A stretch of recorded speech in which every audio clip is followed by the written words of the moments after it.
प्रणाम करती हूँ अपने गुरु महेश्वर शिव के चरणों में। माता भवानी के चरणों में मेरा प्रणाम है। इस कालखंड के प्रथम शिव शिष्य साहब श्री हरिंद्रानंद जी के चरणों में मेरा प्रणाम है। शिव शिष्य परिवार की शक्ति दीदी नीलम आनंद जी के चरणों में मेरा प्रणाम है।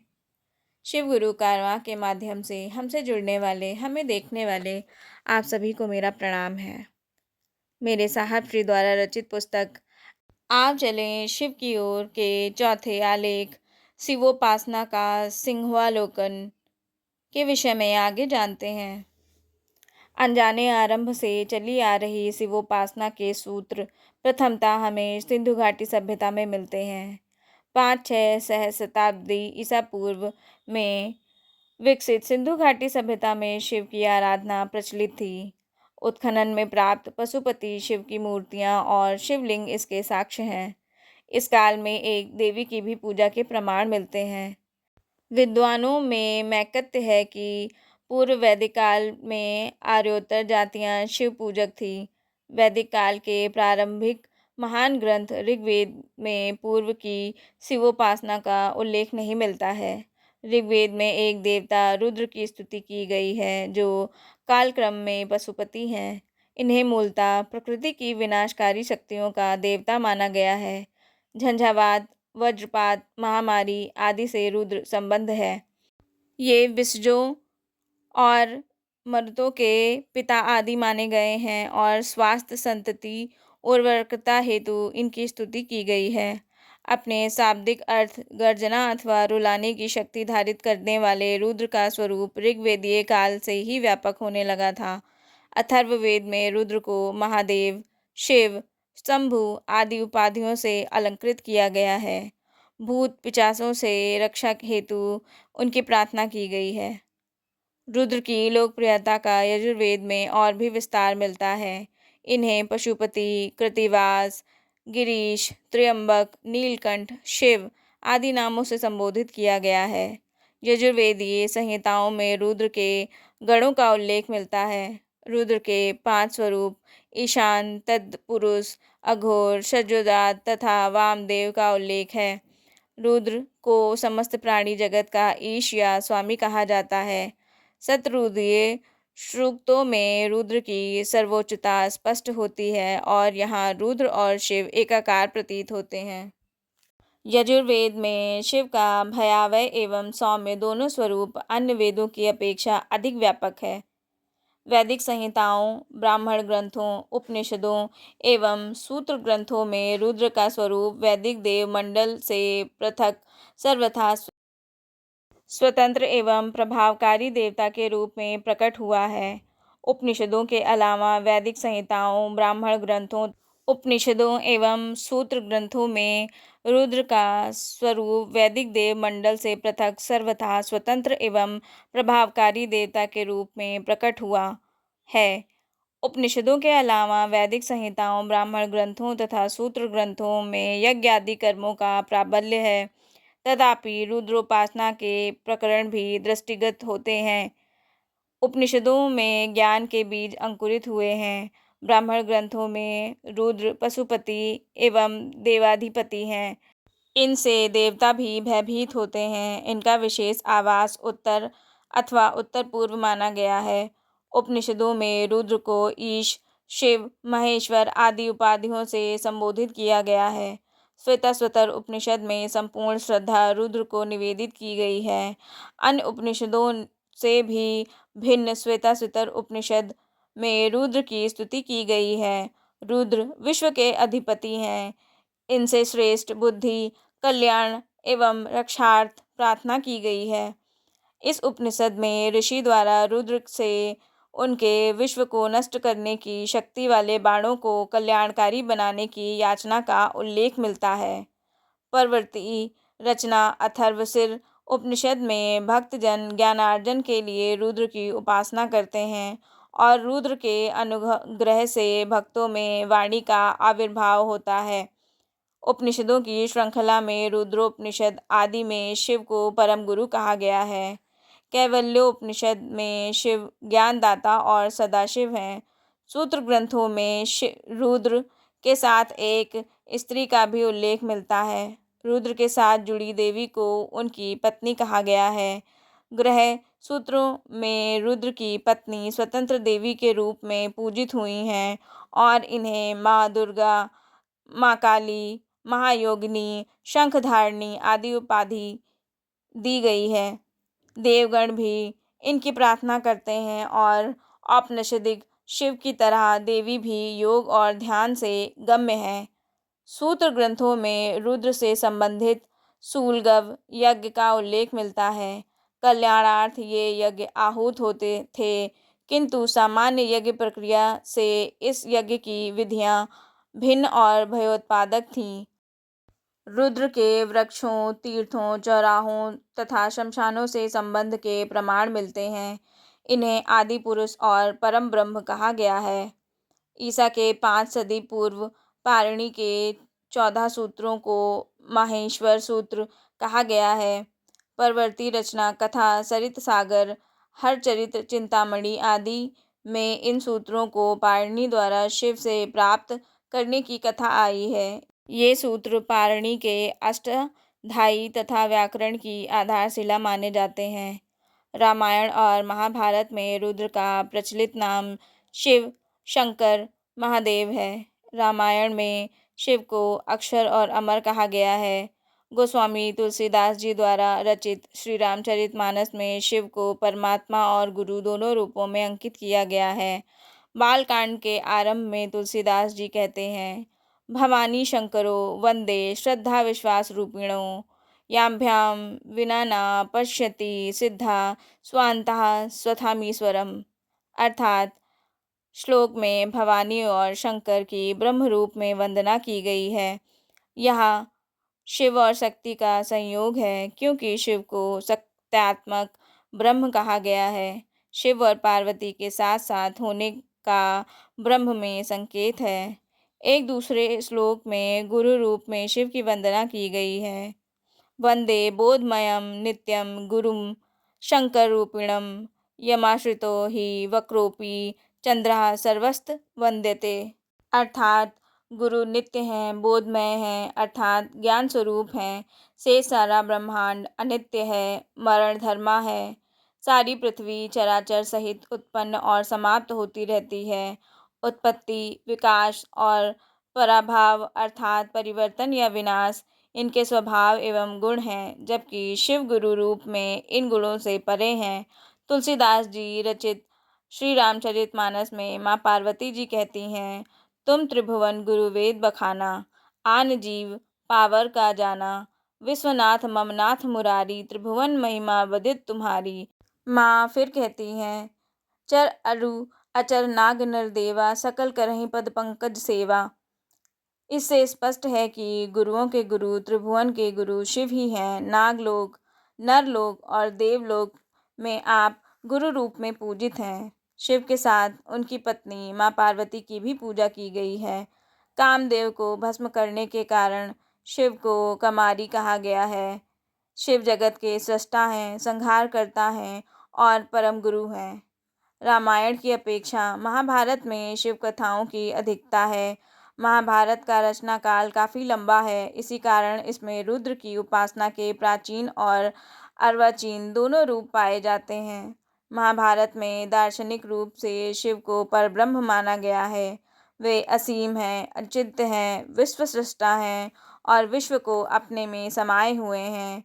उनसे परे कुछ भी नहीं है। वे परम हैं। वे महाभूतों के एकमात्र उद्गम और एकमात्र आधार हैं। वे नित्य हैं, अव्यक्त हैं, कारण हैं। महाभारत में शिव के दार्शनिक स्वरूप एवं लोक प्रचलित व्याख्या में शिव को ईश्वर, जगत का सृष्टा, पालनकर्ता, संहारकर्ता माना गया है। वे देवताओं, मानवों और दानवों सभी के परम प्रभु हैं। प्राचीन काल से भगवान शिव की उपासना होती आई है, वर्तमान में होती है और भविष्य में होती रहेगी। महाभारत में शिव की अभ्यर्थना इस प्रकार की गई है, नास्ति सर्वसमो देवो, नास्ति सर्वसमागति, नास्ति सर्वसमो दाने, नास्ति सर्वसमो रणे। अर्थात शिव के समान कोई देवता नहीं है, शिव के समान कोई गति नहीं है, शिव के समान कोई दानी नहीं है, शिव के समान कोई योद्धा नहीं है। और यह कहना भी समुचित होगा, नास्ति सर्वसमो गुरु, अर्थात शिव के समान कोई गुरु भी नहीं है। महाभारत में शिवलिंग की पूजा का उल्लेख है। परम शैव उपमन्यु के उपदेश में उन्नत जातियों द्वारा इसे ग्रहण करने की अवस्था का चित्रण मिलता है। शिव तप और सच्ची भक्ति से लभ्य है। ये वरदाता, शक्तिदाता और ज्ञानदाता हैं। शिव ने प्रसन्न होकर उपमन्यु को अमरता का वरदान दिया एवं अर्जुन को पशुपतास्त्र का। दक्ष यज्ञ के ध्वंस की कथा में शिव के मुख से विकराल वीरभद्र प्रकट होता है। महाकाव्य में शिव को ईश्वर, सर्वज्ञ तथा सर्वशक्तिमान कहा गया है। साथ ही साथ शिव के रौद्र रूप का भी उल्लेख मिलता है। शिव का प्रिय आवास शमशान है, जहाँ वे अपने गणों, राक्षसों, बैतालों, पिशाचों के संग विराजते हैं। इनके धनुष का नाम पिनाक है और वज्र का नाम शूल। इनकी शक्ति अपराजेय है। विरोधियों के लिए शिव साक्षात काल हैं। युधिष्ठिर और अर्जुन एक देवी की उपासना करते हैं। यह देवी शिव की शक्ति और उनकी पत्नी है। इनका आवास विंध्य पर्वत है। आंखें लाल हैं। देवी को इस ग्रंथ में कालरात्रि भी कहा गया है। महाभारत में पशुपतों एवं कपालिकों के उल्लेख से स्पष्ट होता है कि ईसा पूर्व की सदियों में शिव के उपासकों के कतिपय वर्ग अस्तित्व में थे, जो जन सामान्य में प्रचलित शिव की पूजा से भिन्न आचार विचार के अनुगामी थे।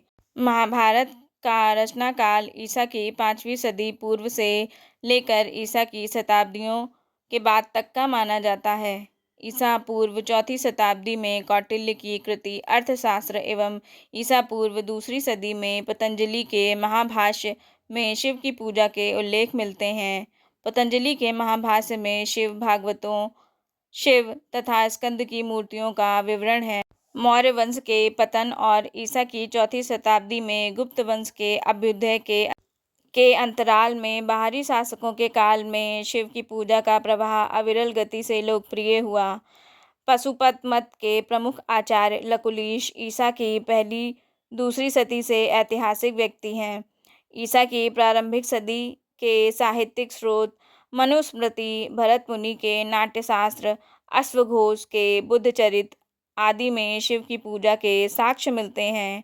मनुस्मृति में शिव नैवेद्य को ग्रहण करने के निषेध की चर्चा है और नाट्यशास्त्र में शिव नाट्यशास्त्र के महान आचार्य हैं। शिव ने ही भरत पुत्रों को सिद्धि सिखलाई और नाट्यशास्त्र को तांडव नृत्य दिया। कुषाण शासक विम कटफिशेस के शिव पूजक होने के प्रमाण मिलते हैं। प्राप्त स्वर्ण सिक्कों में विम कटफिशेस को महेश्वर की उपाधि से महिमा मंडित किया गया है। गुप्त वंश के शासनकाल में अधिकांश पुराणों की रचना हुई है। मत्स्य पुराण, वायु पुराण, शौर्य पुराण, ब्रह्मवैवर्त पुराण, लिंग पुराण, शिव पुराण, स्कंद पुराण में शिव को परमेश्वर एवं परब्रह्म कहा गया है। वे गुरुओं के गुरु, देवताओं के देवता, महाकाल, मृत्युंजय, योगेश, कपाली आदि अनेकानेक उपाधियों से पूजित हैं। संसार की उत्पत्ति, स्थिति और लय के आदि कारण शिव हैं और वे ही ब्रह्मा, विष्णु और महेश हैं। मत्स्य पुराण में कृष्ण चतुर्दशी को शिवोपासना का सबसे महत्वपूर्ण दिन कहा गया है। शिव स्वयं गुरु का कार्य करते हैं। श्रीमद् भागवत पुराण में उन्हें जगत गुरु कहा गया है और शिव पुराण में शिव के शिष्यों की नामावली दी गई है। शिव पुराण में वर्णित है कि वासुदेव श्री कृष्ण ने उपमन्यु से पशुपतमत सीखा। विश्व से संबंध देवी को पुराण में शिव से अभिन्न माना गया है। देवी महाशक्ति, महाकाली, महिषासुरमर्दिनी, चंडिका, दुर्गा, कात्यायनी और वैष्णवी हैं। ये दानवों का संहार करती हैं और महामाता हैं। दुर्गा सप्तशती के 700 श्लोक मार्कंडेय पुराण से उद्धृत हैं। पुराणों के अलावा महाकवि तुलसीदास जी की कृति कुमार संभवन में शिव पार्वती विवाह और स्कंद जन्म की कथा चित्रित है। कालिदास का महाकाव्य अभिज्ञानम शकुंतलम रघुवंशम और मेघदूतम में शिव संबंधी संदर्भ मिलते हैं। प्राचीन काल से वर्तमान काल तक शिव भक्ति धारा में पशुपत, वीरशैव या लिंगायत शैव सिद्धांत, नाथ परंपरा, कपालिक आदि दर्शनों का विकास हुआ। प्राचीन आध्यात्मिक धारा तंत्र विमुख हो गई। शैवागमों के प्रतिपाद्य विषय तांत्रिक ग्रंथों में मुखरित हो गए।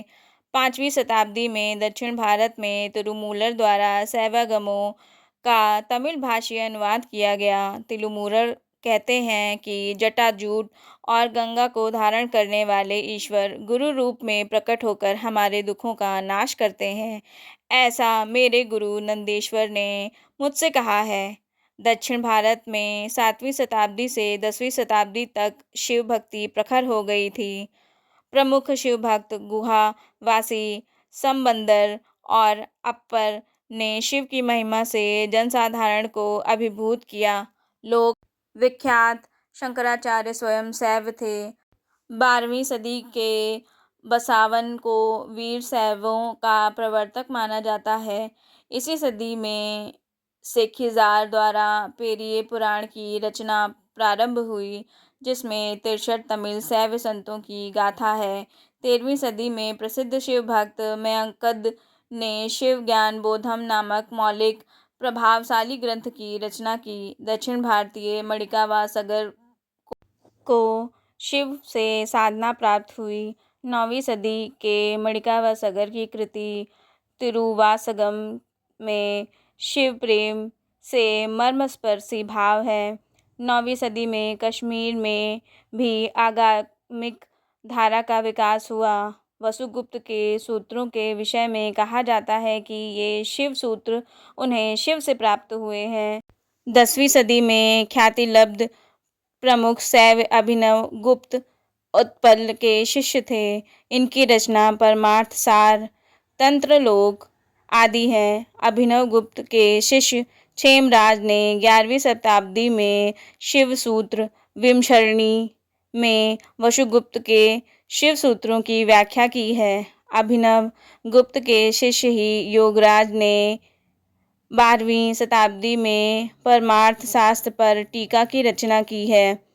10वीं-11वीं शताब्दी में सैद्धांतिक शैवों की संख्या अधिक थी।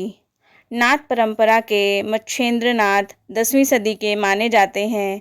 इन्हें कौल मत का प्रवर्तक कहा जाता है। इनकी रचना कौल ज्ञान निर्णय और गोरखनाथ की सिद्ध सिद्धांत पद्धति प्रमुख कृति है। नाथ परंपरा के प्रथम आचार्य आदिनाथ शिव माने जाते हैं। मच्छेंद्रनाथ शिव के शिष्य थे। अभिनव गुप्त ने मच्छेंद्रनाथ को कौल साधना का प्रथम आचार्य माना है।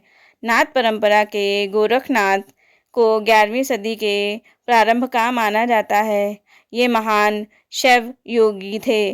गोरखनाथ ने हठ योग एवं षट चक्र शोधन से अद्भुत चमत्कारी शक्तियां प्राप्त की थी। स्कंद पुराण तथा शिव पुराण में भी गोरखनाथ का नामोल्लेख है, जो संभवतः बाद में जोड़ा गया होगा।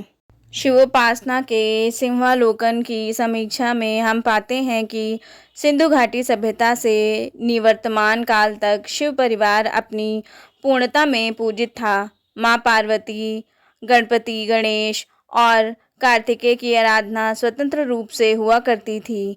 शिवोपासना संबंध अनेक मत और पथ लोकमानस में प्रतिष्ठित हो चुके थे। पशुपत, कपालिक, लिंगायत और वीरशैव आदि शिवगामी विभिन्न मत और उनके अनुयायियों का बड़ी संख्या में भारत भूमि में अस्तित्व रहा है।